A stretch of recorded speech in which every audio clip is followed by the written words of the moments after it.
اليمن أيضا تدفع ثمن.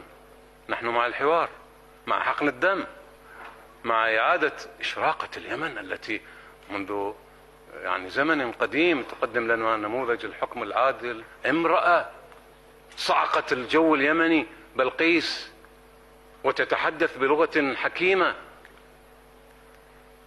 تتحدث بلغة أن الملوك إذا دخلوا قرية أفسدوها. كلهم فتلوا عضلاتهم، قالوا نحن أولو قوة وأولو بأس شديد والأمر إليك فانظري ماذا تأمرين. قالت أن الملوك إذا دخلوا قرية أفسدوها، بعقل، عقلية بتوازن. أما ملوك المملكة العربية السعودية فأنا أعتقد وأجزم أن ما قاموا به منذ أن أسسها أبو تركي، إذا كنتم تعرفونه، حتى يومنا هذا يشيد الجميع بما قام به والأبناء البررة من بعده اتجاه العالم العربي والإسلامي. نحن لم نسعى إلى هذه الحرب، سعى إليها إيران وشيعة إيران ومن يقف وراء إيران وميليشيات إيران الحوثيين الذين يدعمونهم بكل أنواع الأسلحة لضرب المملكة العربية السعودية. سمعت بأنه ورد تعليق على خطابي.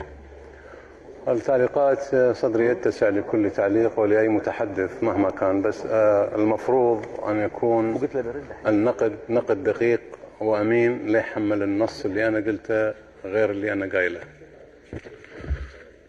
أنا استشهدت في المقطع الأول إذا كلمة ملك تثير حساسية، وأنا لا أقصد لا من قريب ولا من بعيد، لا مدحا ولا ذما.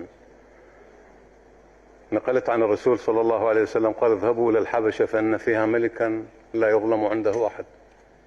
مدح ملك، ليش ما تأخذ هذا النص وتقول الدكتور مدح الملك؟ هو لا من المدح أنا قاصده ولا بالذم أنا قاصده. أنا حكيت الحكي لشوف قدامك ده أحكي من وحي الخاطر. شنو هالحساسية هاي المفرطة؟ إذا أنت تريد تفكر على طريقتك أنت حر، بس ليس لك الحق أن تحملني ما لا أقصد. وأنا ما تعوزني الشجاعة عندما أقصد أقول بملء فمي ما أقصده. عام 84 وأنا شاب صغير حاورت القذافي حوارا انتشر في الآفاق وتداولته الكثير من الشخصيات السياسية بكل صراحة.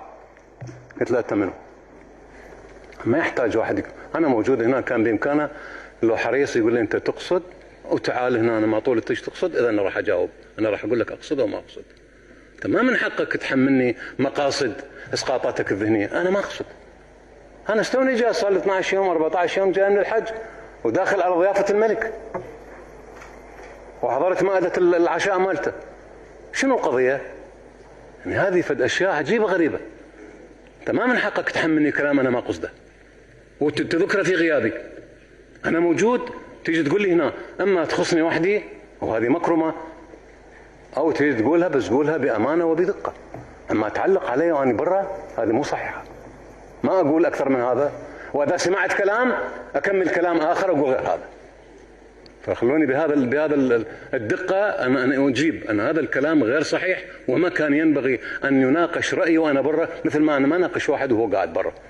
يجي هنا أجي أقول له، أو أتبع الغرفة أقول له ماذا تقصد بهذا كلامك؟ أنا أقول لك ماذا أقصد، ما تعوزني الشجاعة. شكرا جزيلا.